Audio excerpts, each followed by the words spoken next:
Hey, welcome to the Stephanie Stevens Show, where I help you discover the power of communication and the keys that unlock the doors to freedom in every area of your life. Hello, my friend. I am so happy to be connecting with you today. Thank you for allowing me into your day. Thank you also for subscribing if you have done so you never miss an episode. And if anything that you hear in any of these episodes really resonates with you, I would be truly honored if you would share it with somebody else you think may benefit from the content. Also, let's see, we've gone through sharing, subscribing. Oh, if you would rate the podcast, that would be fantastic as well, because it helps other amazing people just like you who are looking for this type of content to find us. Okay, business out of the way. I hope you're well. I want to share a conversation with you that I had the other day with my sons, and we were talking about depression.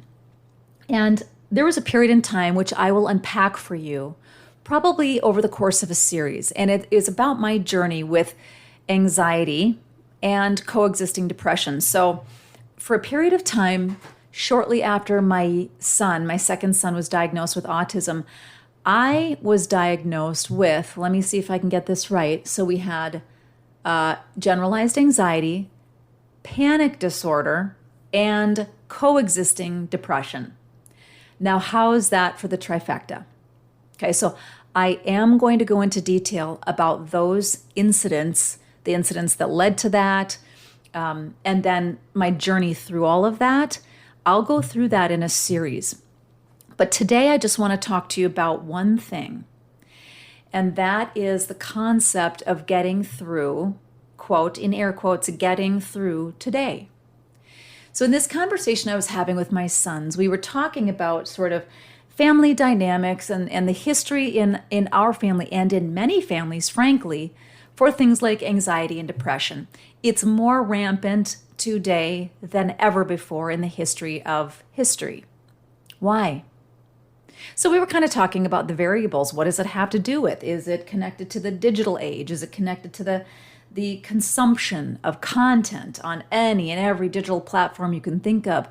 Is it the fact that we don't get enough time in nature? Is it the fact that our food is totally depleted and we don't get the nutrients that our body needs to create that healthy infrastructure in order for our bodies to know how to regulate our hormones and heal?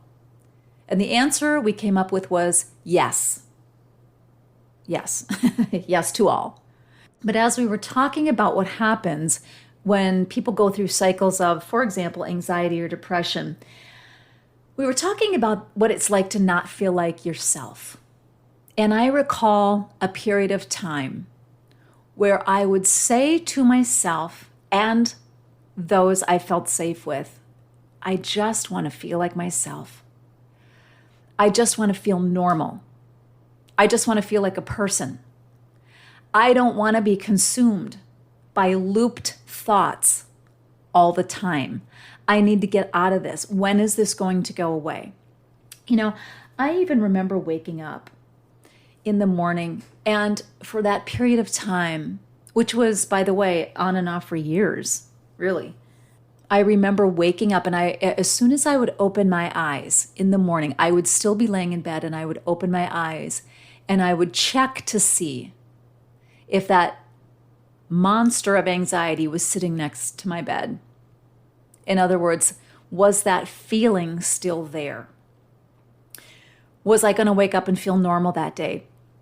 Or was I going to have to wrestle with my thoughts all day? Or was I going to have to be concerned that I may be shopping for groceries and suddenly get that surge of adrenaline and cortisol running through my veins that was going to make me feel like I was going to faint or go crazy or need to run out and get some air, which is all of the things that panic and anxiety does. So the bottom line in this conversation was that whole feeling of I just want to feel like myself again, And I remember one person in particular who was extraordinarily supportive of me during this time. It was my aunt. And I probably have her on sometime. We'll talk about this and unpack it as we go. But when I would call her on those especially difficult days, I would say things to her like, I can't keep doing this. I can't keep I need to focus on my babies and my life. Like I can't wrestle every day with this thing that wants to make me feel crazy and make me feel like I don't know who I really am or what I'm doing in this life. And she would say to me, Stephanie, it's just today. Just take today. That's it. Don't think about tomorrow. Don't think about next week, next month, next year. All you have in front of you is today. And while that would bring me a measure of comfort, I got to be honest, it also scared the hell out of me, because I would think to myself, okay, how many hours are left in today? And by the way, I don't want to live counting down the hours today in the hopes that tomorrow is better. I want to live today. I want to enjoy today. I want to be peaceful today. I want to laugh today, right? So the advice, just take today, was absolutely pertinent in that there were specific things I could focus my attention on in that day that were going to have lasting benefits, like my children, my babies. Okay, what could I do with my babies that day that would have lasting effects in their lives tomorrow, the next day, and throughout the years? What could I do? Could I take them on a lovely walk? Could I take them to the park? Could I take them to the health club and let them play on all the fun little indoor apparatuses? Could we go swimming? What could we do together, And what could I do as a woman to provide for my children in better and more expansive ways? And what could I do today to do some maybe research or read something that would provide a resource, a measure of hope, a measure of comfort for me today, that would move the needle for me today? Okay, so that's beneficial. Then what I would do as I would decide, okay, today, here's what I'm going to do today that I am hoping will yield greater benefits for tomorrow. Okay, I would do that. I would even write it down. Then I would switch my focus on tomorrow. And I would say to myself, what can I envision for tomorrow that will look different than how I feel today? Because the truth is, I didn't want to do today that many more times if today didn't feel good. So focusing on today sometimes made me feel like, yeah, but like I need to know that tomorrow's going to be better. I need to know that I'm going to get through this whole thing, whatever this is, this anxiety, this panic, this weird feeling that I have, this feeling like I don't feel like myself. I have to know this is going to change and get better.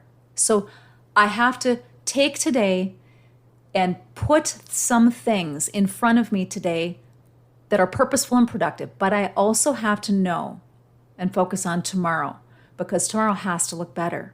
And I have to start creating in my mind and my heart what I wish to see tomorrow. So my encouragement for you today, if you've wrestled with any of these things, or if you're in a current period of feeling out of sorts, feeling not like yourself, I would encourage you to ask yourself, what can I do today that will put my focus and attention on something that is going to have lasting benefits beyond today? There's something I can do today, read today, say today, pray today, move my body today, exercise, whatever it is, change my physical state. Changing your physical state has no choice but to change your mental state. So what can I do today to change my physical state? What can I put in place that will have lasting benefits? Then, when you've got that down, you've made that commitment to that thing, my friend, absolutely switch your focus. Take that breath and then switch your focus. Calm your body state again. Close your eyes and imagine and envision what you will expect to create and see unfold tomorrow. This is how we create, right? Everything, that wave and form principle. If we start bringing it together in our minds and our hearts, it must come together in the material realm.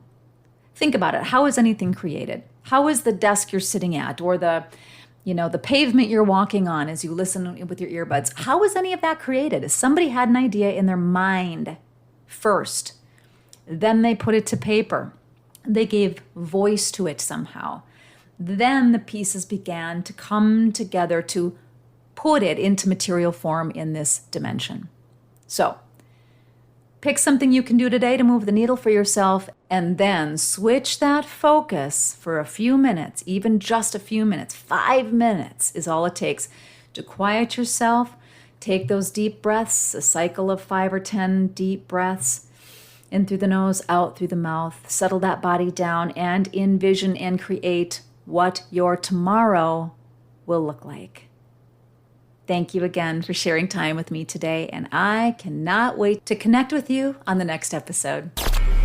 Thanks so much for listening to The Stephanie Stevens Show. Please remember to subscribe so we can stay connected and you never miss an episode of the podcast. Oh, and if you haven't left a rating yet, please be sure to do so. It helps incredible people like you find the podcast. We'll see you on the next episode.